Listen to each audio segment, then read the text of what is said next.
Hi everyone, in today's quick review, we are going to be reviewing how to find the circumference as well as the area of a circle. So let's go ahead and get started. So the first thing we want to quickly review is the difference between radius and diameter. So here's the quick difference. Diameter is from one side of the circle all the way to the other side. It has to pass through the middle, so that would be diameter.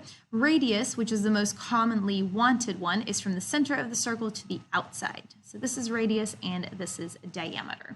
So let's go ahead and get started with area.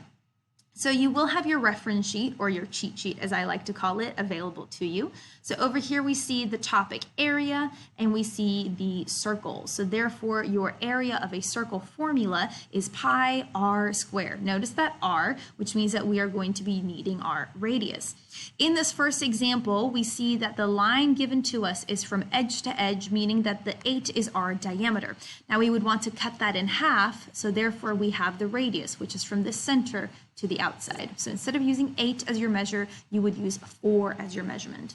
Now for the calculations, we have pi 4 squared, and that would give you an area of 50.26. In this case, we're talking about centimeters, so I'm going to go ahead and write my units centimeters squared.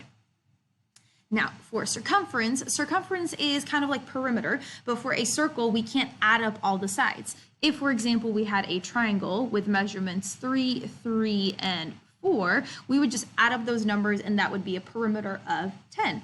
Now, in a circle, you don't have a perimeter. There's no sides to add up. Therefore, it needs to have its own formula and it has its own word called circumference. So we're going to go ahead and use that formula. Again, notice how you can use the radius. Technically, you could also use the diameter, but since radius is used for everything, we're just going to go ahead and stick with radius. So we're going to go ahead and find the circumference. So for circumference, we are going to have 2 pi and then the 4. So that would give you an answer of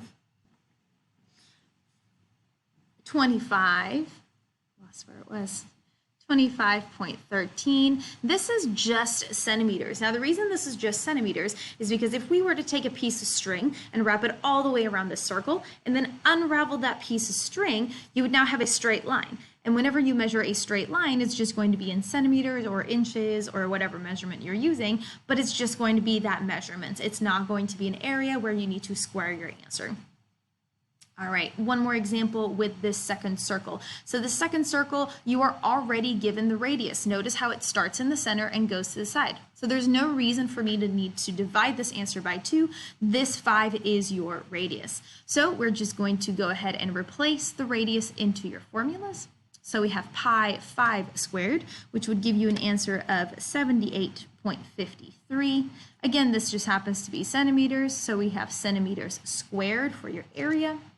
And then finally, we have the circumference of this circle, and it would be 2 pi 5, and that would give you an answer of 31.41. Again, just centimeters, because again, that piece of string unraveled would be a straight line.